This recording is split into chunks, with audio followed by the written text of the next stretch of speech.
Девојчиња и момчиња од Ана Бунтеска. Нина и Јован. Ама побрзе веќе еднаш. Нина луто тропа на вратата од бањата. Однатре се слуша шум на вода и пеење. Јован воопшто не се вознемирува дека сестра му веќе 20 минути вика за да излезе од таму. Впрочем, тоа е 9-то одделение, а тие се најстарите во училиштето и најкул.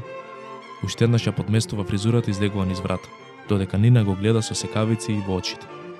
Значи како девојче си, да не се лакираше внатре. Со тресок ја затвора вратата зад себе, додека Јован ја одминува без збор и си свирка. Мајка им во кујна ги спрема сендвичите за во училиште и превртува со очи. Секој утро, откако започна новата учебна година, се води борба за користење на бањата. Мора да се направи распоред, размислува таа.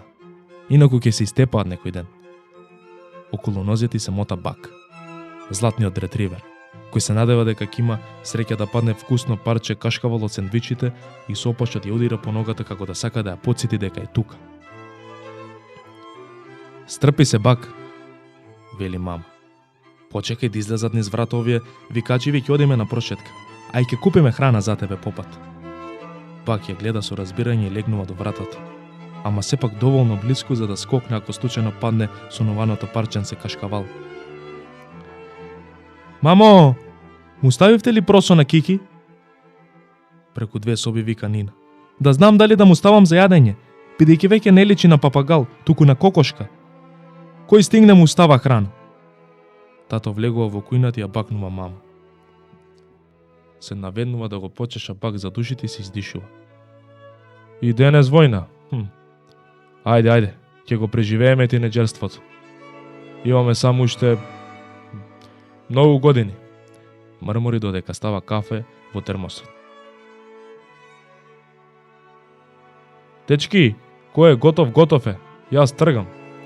Ако не, одете пеш или со автобус. И намигнува на мама и отвара вратата од станот. Нина и Јован со трчање ги грабаат сендвичите и излетуваат низ вратата. Нормално трукајќи се кој ќе е побрз, а мама му вели на Бак. Слушаш? Тишина, конечно. Заборави и да ме бакнат. Демек големи биле. Туку да се облечам и да излезем. Оти јас треба да одам на училиште. Среќа што не сум им наставничка на овие двајца немирковци. Во автомобилот на тато расправијата продолжува околу музиката. Тато ја презема ситуацијата во своји раце. Ја мести радиостаницата и со намортен поглед ги гледа во ретровизорот. Нина и Јован ставаат слушалки на ушите и секој гледа низ прозорецот од својата страна на седиштето. Автомобилот застанува, а двајцата излетуваат низ вратите. Чао, тато, фала на возењето, ти посакувам убав ден. Се збогува тато Тивко во празниот автомобил додека ги гледа како туркајки се со лактите заменуваат на кај училиштето. Абе не се турка и престани веќе еднаш да се правиш паметен. Луто шепоти Нина. Јован се смее и попатно се поздравува со сите другари. Девето одделение, се смее мангупски. Кај вратата стојат Филип, Боријан и Сергиј, неговите најдобри другари како што сами се нарекуваат соучесници во белите. Блиску до нив стојат Марија, Теди и Ина, која чекаат Нина и си ги покажуваат новите маски за мобилните телефони. Ајде бе, брат! Нестрплив е Боријан како и секогаш. Боријан се поздравува со нив, со имитација на боксерски чекори, а пред нив Нина се гушка со другарките и полека се упатуваат кон влезната врата во училиштето. Каков е планот за денес по училиште? Прашува Теди. Ке се шетаме на плоштад или одиме на сладолет? Ина уште сонливо и вели. Почекај да поминат часовите. Уште спиам и не можам да размислувам. Зад нив одат Јован и другарите. Жестоко се расправаат за синокешниот фудбалски надпревар. Влегувајќи низ вратата, Сергеј ја пружа раката и ја потегнува Теди за плетенката. Ке те кажам на мама и на тато. И ќе видиш дали ќе си го најдеш утре телефонот. Му се врти Теди и му се заканува. Сергеј се смее и ги крева рацете во знак на помирување. Колку ме нервира, вели Теди. Ич не сакам да имам брат, сакам сестра. Да можеме да си поземуваме облека, па понатаму и шминки. Се смешка, замислувајќи како би било.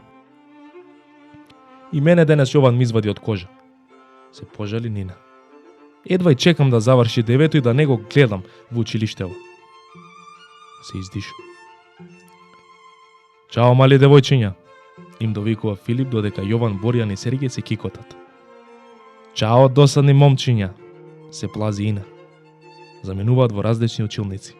Одејки и смејки се со Ина, Нина се врти назад и срамежливо го погледнува Сергеј, кој го лови погледот и Ина мигнува.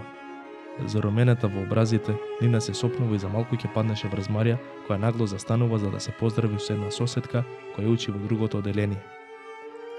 Извини, се засрамнува Нина. Бев загледана на друго место. Подголтнува додека уште повеќе се заруменува. Звончето ги расонува сите. Ходниците се празнат. Почува нов ден. Girls Night. Вечер, така? Со возбуда прашува Теди. Има грицки. Мама ќе прави пици. Донесете лакови за ногти и пижами. Има едно непишано правило уште од пето оделение. Секоја сабота Нина, Марија, Теди и Ина се собираат кај една од нив и до доцна во ноќта разговараат. Си прават фризури, се лакираат и преспиваат заедно. Girls Night. Имам син и жолт лак. Неотворени се. Штета што ќе мора да ги отстраниме за во понеделник. Се продзева Ина. Нина и Марија го вртат најновиот број на Наш свет и се кикотат, шепотејки нешто. Вие две слушате или не? Подвикнува Теди. Аха, одсутно одговара Нина. Лакови, пижами, пици, дрдорење и спиење, си набројува. Ина си ја собира косата со ластичи и вели на Марија. Да ми сплетеш од оние ситните плетенчиња? Важи, до понеделник ќе ги сплетам сите. Вие ќе се забавувате, јас ќе плетам. Се шегува и си го реди ранецот за следниот час. Во соседната училница Јован и Боријан ги преместуваат клупите кои се растурени од учениците од претходниот час. Сергеј се затрчува со кошаркарската топка и зад грб им свикува. Бу! Се смее на сиот глас. Дечки, што ќе правиме утре? Прашува. Кај мене дома се собира девојчињата и ќе биде неподносливо. Не ќе седиш од мирисот на лаковите. Некој ден ми се чини дека и мене на спиење ќе ми излакираат. Го набрчкува челото. Брат, како ќе ти стои розов влак? Се појавува Филип. Зад него. Има да бидеш непознатиот кошаркар во цело училиште, го задева Сергеј. Ќе одиме во кино, а? Вели Јован. Па после може да ги изненадиме девојките со колачи и да ги нервираме малку дека се како мали женички. Завршува и последниот час. Сергеј и Јован застануваат под кошот и се преправаат дека играат во НБА, додека Филип и Боријан навиваат. Полека се полни училишниот двор. Петок, а никому не му се оди дома. Некои си муабетат, некои застануваат на игралиштето и ги гледаат деветоделенците. Две девојчиња од пето оделение заљубено го гледаат Јован, кој ги забележува и веднаш почува да се прави важен. Нина и Теди одат кај момчињата. Јован, мама рече дека ако не дојдеш на ручек денес, ќе ти се скара и нема да ти даде джепарлак. Нина го задева Јован. Тој се мурти и погледнува на кај девојчињата кои го загледуваат, а потоа со погледот ја стрела Нина. А ти ако не замолчиш, нема да одиш утре кај Теди. Тивко процедува низ заби. Туф, ептен ми спаши. Му се подспрема Нина и под око го загледува Сергеј кој е занесен во давање кошови. Доаѓаат Марија и Ина. Сите заедно се патуваат на кај дома, односно до раскрсницата и секоја си го фаќа својот пат. Со смеи и довикување се поздравуваат и заменуваат. Попладнето минува брзо. Бак повторна е тур на вазната на мама со опашот, која не успеа да преживее овој пат и се скрши на парчиња, а немирното го подви опашот и се стутка во ќошот од собата на Нина. Папагалот Кики беше распеан на сиот глас додека тато не го покри кафесот и почна да се мурти дека куќата повеќе не ликува на зоолошка градина отколку на дом. Нина и Јован се погледна. Уште никој нема кажано дека следно за посвојување е мало маче, кој треба наскоро да прогледа. Саботата дојде. Каква возбуда! Нина ја пакува торбата. Пижам, четка за заби, чешел, влечки, одбира лакови за ногти, зема книги за читање, иако знае дека нема да има време за тоа. Ги става полночо за телефонот и мобилниот. Јован доаѓа со неа за да заминат заедно со Сергеј, Филип и Боријан и додат во кино. О, ете ги, извикува терасата Теди. Сергеј, побрзај, Јован те чека пред зграда, вика на сет глас. Еве. Сонливо вели Сергеј со рацете минува низ косата. Грабнува едно јаболко и се стрчува по скалите надолу. За малку ќе се судрија со Нина, која со слушалките на уши не го слуша трчањето на Сергеј по скали. Полекаде, го крива погледот кога некој ја удира по раката и поцрвенува. Каде си се затрчал толку? Му вели на Сергеј. Тој го загризува јаболкот и со полна уста промрморува нешто што личи на Јоан, Кио, чао, и ја скокотнува додека продолжува по скалите. Цела вечност те чекам, што си толку зароменета? И вели Теди на Нина. Брзав по скали, одговори Нина и ја менува темата. Дојдаа другите? Влегуваат во собата на Теди. Грицки пици, сокови, парфеми и лакови. Ина ги зела и шминките од мајка, се разбира, со нејзина дозвола. И им вели на другите дека мајка и рекла да не се прават како индијанци. Музиката е пуштена, косата на Ина е спремна за плетење, а Марија со парче пица во устата плете ли плете. Да ви кажам една тајна, вели Марија. Знаете дека мојата соседка учи во другото одделение, така? Изгледа дека Мила од 7 Б е влюбена во Сергеј. А Јована во Филип и побарала од него да ја научи како да слика природа. Ама да не сте кажале никому. И мафта со прстот пред очи.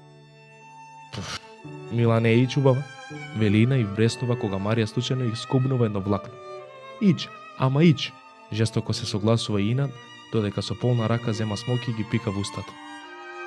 Сергеј не го интересира ништо освен кошарката, иако во последно време нешто многу се ја подместува косата, замислено вели Теди.